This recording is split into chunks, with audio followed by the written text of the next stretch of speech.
De l'Afrique à l'Antarctique, en passant par l'Amérique du Sud et le Québec, les chercheurs du réseau de l'Université du Québec sont sur tous les terrains.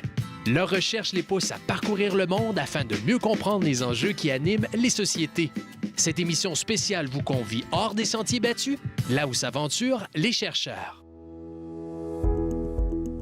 Qu'est-ce qui a poussé la chercheuse Andréane Parent, doctorante en biologie, et les 6 membres de l'expédition Expé Antarctique à s'aventurer sur ce continent hostile, réputé comme étant le plus froid, le plus sec et le plus venteux de la planète? Mon doctorat consiste en 2 volets. Mon premier volet, c'est une expédition qui a été faite en Antarctique, en fait, avec l'équipe Expé Antarctique.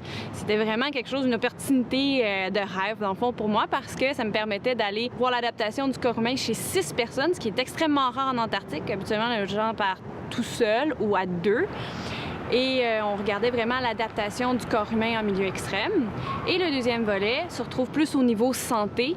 Donc, c'est de voir encore des adaptations physiologiques, mais chez des personnes atteintes de maladies pulmonaires chroniques, en fait, ce qu'on appelle les MPOC.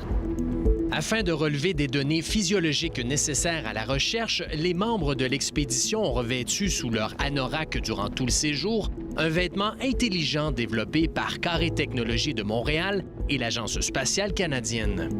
L'Agence spatiale canadienne a été contactée parce qu'on croyait qu'il y aurait un intérêt pour eux de ce type de mission, parce que c'est une mission en autonomie de longue durée, de 30 jours, et ça ressemble un peu au genre de mission qui se produit en microgravité.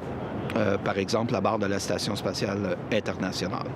Et eux ont trouvé un intérêt parce que ils sont en train de développer une blouse intelligente.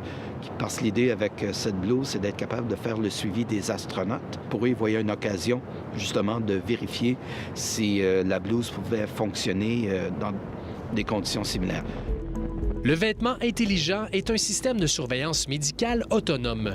Muni de capteurs pour le haut du corps et d'un bandeau, il permet la surveillance médicale en continu ou à intervalles rapprochés et la cueillette de données à distance.